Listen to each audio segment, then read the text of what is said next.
What's up, guys? We're 9 weeks out of nationals now. Today was speed pressing day. I was doing viper pressing and plyo push-ups for my contrast work. I felt really good. I did it without a belt. Back's feeling better. Was feeling pretty quick. Weight was moving up pretty decently. The plyo push-ups were feeling pretty explosive. Next week I'll probably be adding or I should say not next week, but next time I'm adding probably the 10-pound bumper plates on top of the 45-pound plates for a little bit more height, make myself work harder for the push-ups.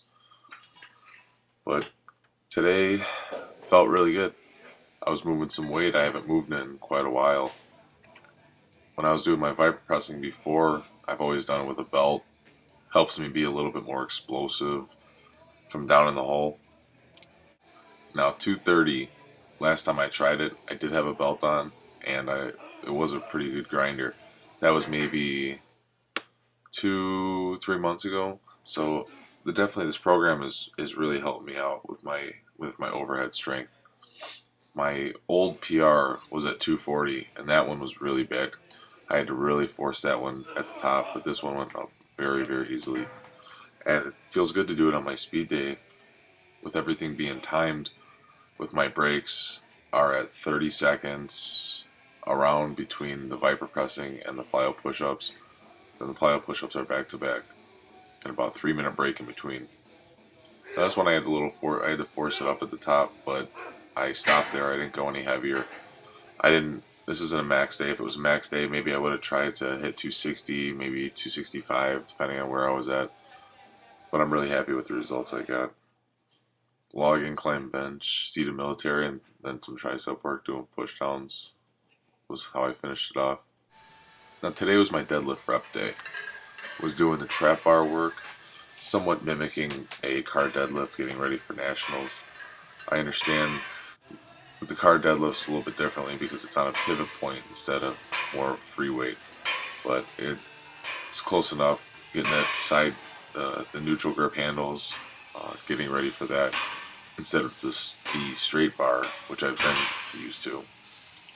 Now when I like to do my top set as a all-out rep set, I warm up about fives, and then I slowly start breaking down the weight as I get closer to, and like this was my all-out set, and it was just set it at 585 and rep out, get as many as I possibly could, and I was really happy. I was maybe expecting 6, 7, I ended up getting 10, and after 6 I had to take a little breather at the top, and then again at 8 I had to take another breather, but it was a real grinder. I'm really happy with it though. My legs were completely fried after that and for the rest of the week. Squats the next day was awful, and then obviously strongman day took a beating on my legs as well. So, but yeah, did really well. Really happy. Just kind of collapsed from exhaustion, and did a lot of back work, some pulling work, get my upper back ready, and then the next day was max squat day. I decided to go with back squats today.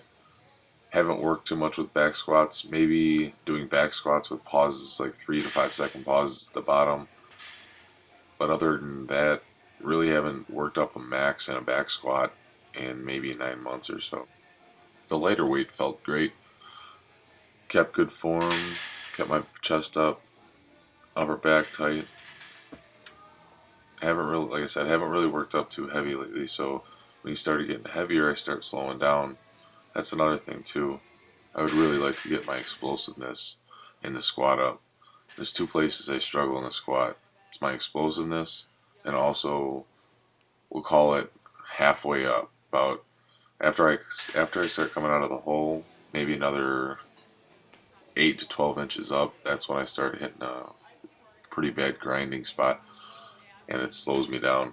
Top half's fine, out of the hole's fine. It's just right there. This is a really bad sticking point I gotta work on.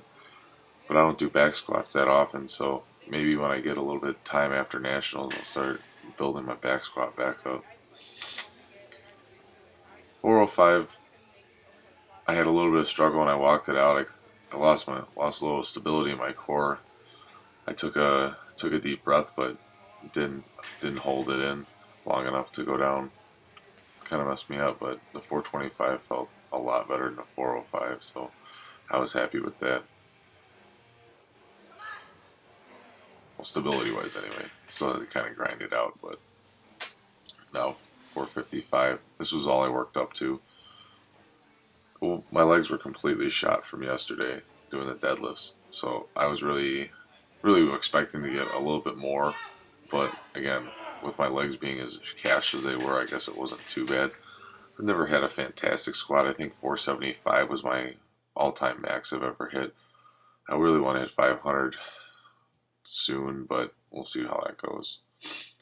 Now today was our strongman day. It was more of a speed day or a rep day than it was max day. So what I would do is, for pressing, I'll pick an implement, keg, dumbbell, axle, or a log, and the goal is to hit 10 reps within 30 seconds. And if I hit it, I can move up to the next weight. If I don't, I'm done for the day. So the kegs went up 140, 170, and 200. That just happens to be the weights that our kegs are. I ended up miscounting the 70. I only hit 9 reps instead of 10, but I know I would have hit it. The next keg I worked up to was 200 pounds. Nationals is going to be 220 as part of the medley, so hitting 200 9 weeks out for reps feels pretty good. I think a 200 will be very doable. I didn't get 10 reps. This was actually a lot more difficult than I thought I was going to get. I think I got 7, but or 6.5 or whatever that was. But then we did the frame carry. Our frame's inside, so I have to do on a 25 or 30 foot turf room course, but still the weight felt pretty light. My speed was there. This is 660. 700 is going to be national. So being 40 pounds off, I feel like I was moving the weight pretty good. I'm happy. Got to start balance it a little bit better, but went for 750. My speed was there, but my grip gave out. Usually my grip doesn't give out, so I was really upset about that. A few weeks ago, I ended up hitting a 850 pick. So the fact that I dropped 750 in my hand, even though I was moving, is still upsetting. Now here I'm doing a 3 stone series. Started off very lightweight, and I was adding the next heavy stone that we have and cutting out the last stone, the lighter stone, and just keep moving up in weight, seeing how I was going.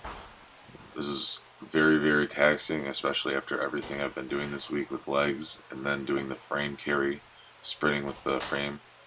So after all this volume with stones, my legs, they were fried. They were just absolutely cashed, but still felt pretty decent until I started hitting around the 300 stones. That's when I started getting a little bit more difficult to pop them up. Had a little mishap on that 250. I was just lost my balance. Wasn't too bad though. So you can see the 250 goes up, and I think this 265 kind of. Yeah, it didn't pop up like the last set just because of how much volume I'm doing. 300 still manages to go up pretty easy though. I was happy. In nationals, we're going to be doing a 265, a 300, and a 330. But we're going to be walking with it. We have about 15 feet to pick it up and run with it to put it onto the platform. So this was, like I said, this was just a speed day, working on just moving the weight in the stone series. Next week will be my 80% week, national weight, and I'll be counting that as a strictly speed day. I'm just going to run through every event once, hit the weights, and call it a day. Finished off with yoke. Probably wasn't the best idea with how much volume I've done with legs. I felt very slow. So I went up to, this was 600. I ended up stopping here. I wasn't getting anything out of it. So I wasn't going to risk injury, especially as my lower back. So I just called it there. Again, Pride Nutrition and Jacked Hardcore Gym. I'll see you guys next week. Thanks. Bye.